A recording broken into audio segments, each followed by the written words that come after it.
Heat exchangers are devices used in chemical, food, and manufacturing industries. They are designed to transfer thermal energy between fluids at different temperatures. They are classified according to their generators, transfer process, geometry, heat transfer mechanisms, and flow arrangements. Our type is a shell and tube heat exchanger, which means that it is built of rounded tubes mounted in cylindrical shells.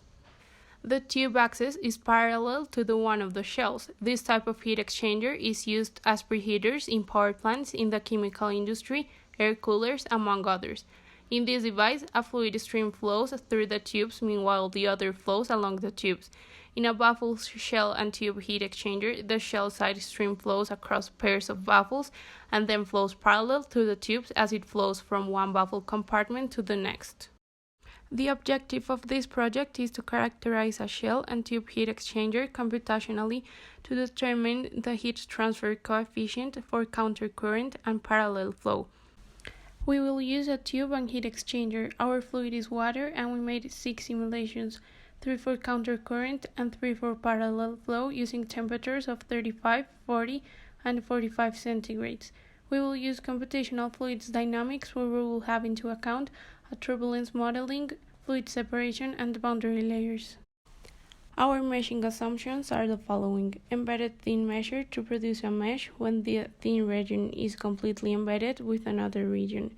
Polyhedral measure to have a better geometry capture, more accurate phase flux calculation, and a more homogeneous mesh.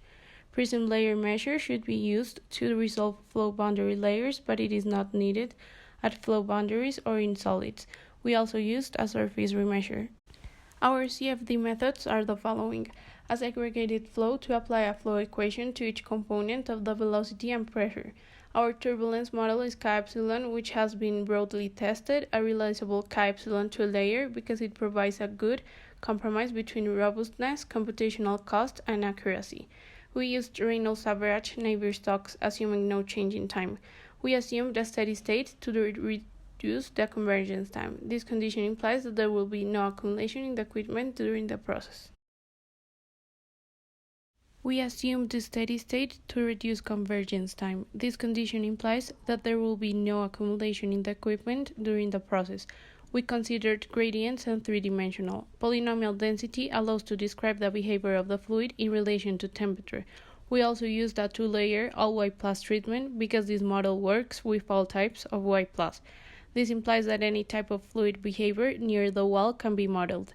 Finally, according to our flow properties, we assumed liquid and turbulent.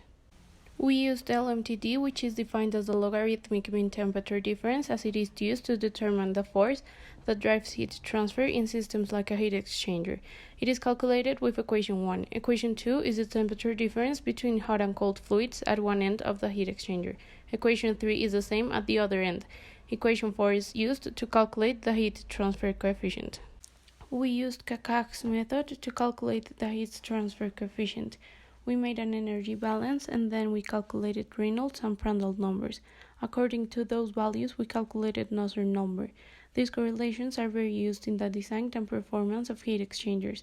As a result, we obtained the convective coefficient and the heat transfer coefficient. Now the scenes and animations obtained with the simulations will be shown. First, we will show the ones of the parallel flow and then the ones of countercurrent, where the inlet temperature is 40 centigrades. The average of the Y plus is less than 2. This means that the fluid is dominated by the viscous effect. This value is almost 1 in every spot of the heat exchanger, so the mesh is appropriate because the closer the Y plus value to 1, more cells will be produced. Even though it is very difficult to reach a good definition, it is evident that it is within the proper range. We have the temperature profiles, the one with the parallel flow and the one with the countercurrent flow. One can observe that the outlet temperature is very similar in both cases. Furthermore, the temperature of the cold fluid for the parallel system experiences a greater variation of the increase of temperature in comparison to the countercurrent system. These scenes allow a better visualization of the flow's behavior in each system. The system is considering gravity. One can observe that pressure is static to the temperature changes. In both cases, it is evident that when the cold fluid increases temperature, the pressure increases. When the fluid is cooled, it experiments a pressure drop. The system works with a vapor pressure of 1705 pascals with a not so elevated temperature, avoiding damages in the device. The shell's behavior presents turbulences due to bubble speed changes. Also, the velocity behavior for both cases is similar. In the tube's behavior, one can see that the velocity remains constant. With this animation, it can be evidenced the behavior previously mentioned. The inlet part of the tubes has a variation. The following are the results obtained from CFD and the calculations made with Cacax's method. They correspond to the inlet temperatures of 35, 40, and 45 centigrades from left to right. One can observe that Reynolds and Prandtl correlation were very similar. The Reynolds number is turbulent for the hot fluid and laminar for the cold fluid because the viscosity is bigger. The Prandtl number is another correlation that indicates the ratio between kinematic viscosity and thermal diffusivity. It does not depend on the geometry but on the type of fluid. The values between parallel and counter currents are very similar, and they are bigger than 1, which means that the heat does not diffuses rapidly compared to the speed. Nusselt is a correlation that measures the increase of convective heat transfer and compares it to the heat transfer that occurred by conduction.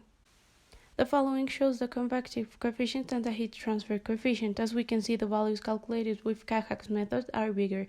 The differences are due because the equations do not have into account the interactions with the device material, and they assume considerations like the heat coming in is the same coming out. Computational fluid dynamics have into account those considerations. Also, the values are bigger in counter-current flow because the difference of temperatures is bigger. Countercurrent system is better because the difference of temperature is bigger. The countercurrent flow has a bigger drop pressure, and it is evidenced with the pressure CFD profile. The theoretical methods do not have into account relations with the outer conditions and the drop pressure, and CFD is an essential tool to simulate devices if you select an appropriate method.